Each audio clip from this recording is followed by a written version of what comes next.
Bonjour et bienvenue dans cette vidéo dans laquelle je vais répondre aux questions que vous m'avez envoyées sur le fonctionnement de la fiscalité lorsque l'on investit en bourse. Alors pour cela, je vais prendre le cas qui concerne la majorité d'entre vous, c'est-à-dire le cas d'un résident fiscal français qui est un particulier et qui investit en bourse en passant par un compte titre ordinaire. Donc avant de commencer, je vais faire un petit retour en arrière. Donc comme vous savez peut-être, c'était il y a quelques temps déjà, mais la législation a changé. Donc c'était le 1er janvier 2018. Alors pour info, avant le 1er janvier 2018, en fait, vous aviez des abattements qui intervenaient en fonction de la durée de détention de l'action. Donc voilà, en gros, pour résumer, plus vous possédiez une action longtemps, et plus le taux d'imposition sur vos plus-values diminuait. C'était pour vous inciter à garder vos positions sur du long terme. Donc les abattements intervenaient par palier à des dates précises, des échéances précises en fonction de la durée de détention de l'action. Alors moi, j'aimais pas trop ce système parce que ça pouvait vous inciter à faire des erreurs. Donc je m'explique. Imaginons que vous possédez une action X et que votre stratégie vous disait que voilà, maintenant il fallait clôturer cette position, donc revendre cette action. Eh bien, si vous étiez d'un palier, parce que les abattements intervenaient vraiment par palier à des échéances précises, eh bien, si vous étiez proche d'un palier, ce facteur-là pouvait vous inciter à faire une erreur puisque ça pouvait vous inciter à garder l'action plus longtemps justement pour bénéficier de cet abattement supplémentaire. Et donc, vous allez vous retrouver dans votre portefeuille avec des actions qui n'avaient plus lieu d'être dans le portefeuille puisque votre stratégie vous avait dit de clôturer la position. Donc voilà, la bonne nouvelle c'est que c'est fini. Donc depuis le 1er janvier 2018, c'est beaucoup plus simple. Donc le cas par défaut, si vous ne faites aucune démarche auprès de l'administration fiscale, vous serez dans ce cas-là. Vous serez donc prélevé au prélèvement forfaitaire unique, donc le PFU. Vous entendrez souvent le terme flat tax, mais le terme officiel c'est PFU, prélèvement forfaitaire unique. Donc voilà, c'est une imposition, vous serez imposé à 30% sur les plus-values et sur les dividendes. Alors, comment se décompose ces 30%? Donc, d'une part, vous avez 12,8% qui sont un taux forfaitaire d'impôt sur le revenu. Donc voilà, ça veut bien dire ce que ça veut dire, c'est forfaitaire. Ça dépend pas de votre taux marginal d'imposition. Donc, ça dépend pas de vos revenus globaux. C'est vraiment 12,8%, quels que soient vos revenus. Et vous avez également, bien sûr, les prélèvements sociaux qui sont de 17,2%. Donc, il y a plusieurs prélèvements sociaux, mais le taux global de ces prélèvements fait 17,2%. Et donc 12,8 plus 17,2, ça fait le taux du prélèvement forfaitaire unique de 30%. Donc ça, comme vous voyez à l'écran, c'est le cas par défaut. Mais vous avez une deuxième solution qui s'offre à vous. Donc c'est l'application du barème progressif. Alors si vous voulez bénéficier du barème progressif, par contre, c'est une démarche que vous devez faire. Vous devez contacter l'administration fiscale et en leur demandant d'appliquer donc le barème progressif pour votre cas. Alors là, vous vous dites peut-être, quel est le plus avantageux finalement entre le PFU et le barème progressif? Comme souvent, il n'y a pas de réponse unique, ça dépend du cas de chaque personne. Et donc, je vais vous montrer les différents taux qui vont vous permettre, vous, de calculer quelle est la situation la plus intéressante pour vous. Donc, on a vu que le PFU, c'est 30% dans tous les cas. Maintenant, on va voir donc les taux qui s'appliquent pour le barème, si vous choisissez le barème progressif. Alors, dans un premier temps, si vous choisissez l'imposition au barème progressif, donc vos plus-values vont être taxées de la façon suivante. Vous voyez que la flat tax, j'ai remis la flat tax pour avoir un point de comparaison. Donc la flat tax, peu importe votre taux marginal d'imposition, ce sera toujours 30%. Mais si vous choisissez l'impôt au barème progressif, donc c'est les deux colonnes de droite, et vous voyez que le taux va varier en fonction le taux d'imposition équivalent, pardon.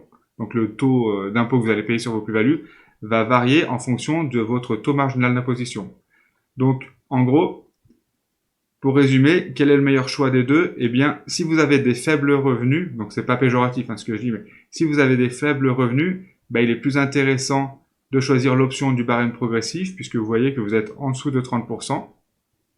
Mais si vous avez des revenus plus importants, là, il faut mieux opter pour la flat tax, puisque vous voyez que avec le barème progressif, on dépasse assez rapidement les 30%. Donc voilà, ça c'est pour l'imposition sur les plus-values si vous choisissez l'option du barème progressif. Maintenant, je vais vous montrer l'imposition sur les dividendes, puisqu'elle est différente dans le cas du barème progressif. Alors, vous voyez à l'écran, donc dans la première colonne de gauche, vous avez donc les taux marginaux d'imposition. Ensuite, vous avez les deux colonnes suivantes qui indiquent donc les différents prélèvements sociaux qui vont s'appliquer donc sur vos impôts sur les dividendes si vous choisissez le barème progressif.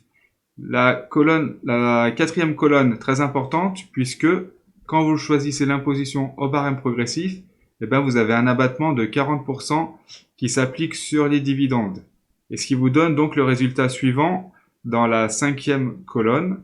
Donc ça va être le taux d'imposition global si vous choisissez donc l'imposition au barème progressif. Donc voilà, il faut bien retenir la cinquième colonne qui va être le taux d'imposition de vos dividendes, à comparer avec la colonne suivante qui est la flat tax que j'ai remise pour information.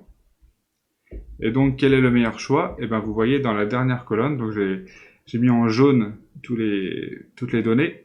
Et donc là, comme pour l'imposition sur les plus-values, sans surprise, plus votre taux marginal d'imposition augmente, et plus il est intéressant d'être imposé à la flat tax. En sachant que si vous choisissez le PFU, vous êtes obligatoirement à imposer donc au PFU, donc à 30% sur les plus-values et sur les dividendes, parce qu'il y a deux types de gains quand on investit en bourse. Et également, si vous choisissez l'imposition au barème progressif, vous serez imposé au barème progressif sur les plus-values et sur les dividendes. On ne peut pas choisir, par exemple, d'être imposé à la flat tax, donc au PFU, sur les plus-values et au barème progressif sur les dividendes, ou vice-versa. Quand on choisit une des deux options, c'est pour les plus-values et les dividendes. Donc maintenant, on va passer à la déclaration. Alors, quelques petites choses à savoir, qui sont assez importantes d'ailleurs, sur la déclaration. Donc la première, c'est que quand vous faites des moins-values en bourse, elles sont déductibles des plus-values sur l'année en cours et également sur les 10 années suivantes. Donc ça, c'est important à savoir. Seulement, il y a une petite astuce quand même, c'est que alors on va prendre un exemple. Imaginons que vous ayez ouvert une position en cours d'année, disons le 15 septembre, et que en fin d'année, cette position soit toujours dans votre portefeuille, mais qu'elle soit en moins-value latente. C'est-à-dire que la position est négative, mais vous ne l'avez pas clôturée. Si vous voulez pouvoir déduire cette moins-value donc de l'année en cours ou des 10 années suivantes, il va falloir clôturer la position, il va falloir encaisser la perte. Puisque si c'est une moins-value latente, vous ne pouvez pas considérer ça comme une moins-value, et donc pas la déduire de vos plus-values. Donc voilà, ce qu'il faut faire, c'est que donc le 31 décembre ou éventuellement, parce que le 31 décembre peut tomber un dimanche par exemple. Donc si c'est le cas, ça sera 2 jours avant, donc le 29 décembre, il va falloir clôturer la position. Donc vous allez ainsi encaisser votre perte. Et cette perte, donc cette moins-value, pourra être déduite des impôts, donc des plus-values de l'année en cours et des 10 années suivantes. Et ensuite, ce que vous allez faire, le premier jour de bourse de l'année suivante, vous allez réouvrir la position, puisque vous vouliez garder cette position dans votre portefeuille. C'était juste pour bénéficier de cette déduction d'impôt. Alors, il y a un petit risque quand même, c'est que vous savez qu'entre la clôture d'une séance boursière et l'ouverture de la séance suivante, il peut y avoir ce qu'on appelle un gap, c'est-à-dire que le cours varie, parce qu'il y a des ordres qui vont être passés entre la clôture et l'ouverture. Donc voilà, c'est un léger risque, mais ce risque est d'après moi largement inférieur aux économies que vous allez faire en pouvant déduire votre moins-value sur les impôts. Ensuite, pour la déclaration vraiment elle-même, donc vous avez deux cas. Soit votre courtier vous fournit donc l'IFU. L'IFU, c'est l'imprimé fiscal unique. Alors qu'est-ce que c'est? C'est un document sur lequel les montants à reporter sur votre déclaration d'impôt seront pré-remplis.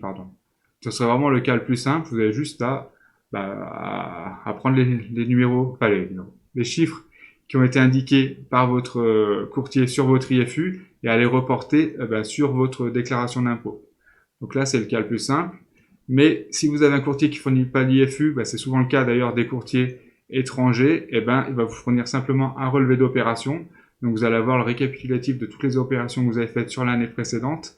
Et ce sera à vous, du coup, de calculer vos bénéfices réels pour pouvoir les reporter sur votre déclaration d'impôt. Donc vous aurez toutes les transactions. Donc il faudra déduire du coup des les résultats de toutes vos opérations, il faudra quand même déduire les frais. Parce que par exemple, les frais de courtage, donc c'est les frais que vous payez à chaque fois que vous passez un ordre, parce que votre courtier, du coup, c'est un intermédiaire qui vous permet d'accéder au marché, que vous pouvez pas faire sans lui. Bah, du coup, c'est normal qu'il vous facture ces frais-là, ces frais de courtage. Du coup, il faut les déduire de vos plus-values. Il faut également déduire, éventuellement, certains courtiers vous facturent des frais de garde simplement pour maintenir votre compte. Du coup, il faudra déduire ces frais-là si vous en avez, et tous les autres frais que vous facture votre courtier. Donc voilà, on a fait le tour de la question. Donc si la vidéo vous a plu, cliquez sur j'aime. Si vous pensez qu'elle peut intéresser d'autres amis investisseurs autour de vous, n'hésitez pas à leur partager la vidéo, afin qu'ils puissent avoir ces informations. Si vous avez des questions sur la fiscalité auxquelles je n'ai pas répondu, ou des remarques, indiquez-les dans les commentaires, je les lirai et je vous répondrai. Et enfin, pour faire écho avec cette vidéo, donc là on a parlé d'un investisseur particulier qui investirait via un compte titre. Et bien justement, l'avantage du compte titre est qu'il permet d'avoir des stratégies évoluées, puisque vous avez accès à tous les produits financiers. Et c'est ce que j'utilise moi personnellement. Et en cliquant sur le premier lien dans la description de cette vidéo, je vais vous expliquer la stratégie que j'utilise moi-même et qui me génère plus de 20% de profit par an depuis 2006 et qui est appliquée via un compte titre ordinaire. À bientôt.